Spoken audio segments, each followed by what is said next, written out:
एक किसान था जिसके 2 बेटे थे। वे बहुत आलसी और निकम्मे थे। वे अपने पिता के कामकाज में हाथ बटाने की बजाय आलस किया करते थे, इधर उधर घूमते रहते थे।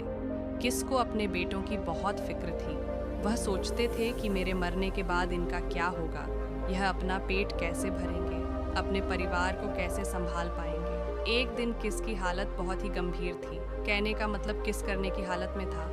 तभी किस ने अपने दोनों बेटों को बुलाकर उनसे कहा कि हमारे खेत में किसी जगह खजाना गड़ा हुआ है। उसकी जानकारी मुझे भी नहीं है, लेकिन खोदने के बाद तुम्हें वह खजाना मिल जाएगा।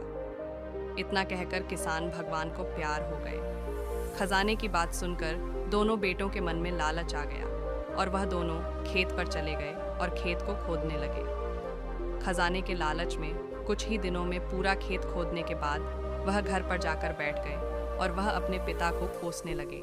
इसी तरह कुछ महीने बीत गए और वर्षा ऋतु का आगमन हुआ।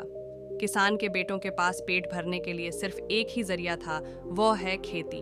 तब बाकी किसानों की तरह किसान के बेटों ने खेत में बीज बोने शुरू कर दिए। वर्षा का पानी पाकर वह बीज अंकुशित हुए और देखते ही देखते खेत लहराने लगे। ऐसा लग रहा था कि हवा के झोंके से लहरा रहा था। ये देखकर किसान के बेटे बहुत खुश हो गए। उनको समझ आ गया कि परिश्रम ही सच्चा धन होता है और वो उसी तरह से अपने पिता के शब्दों का मोल भी समझ गए और अपने कामकाज में लग गए। अगर आप भारत माता के किसानों की इज्जत करते हैं तो वीडियो को लाइक करें और चैनल को सब्सक्राइब करें। जय भारत माता की।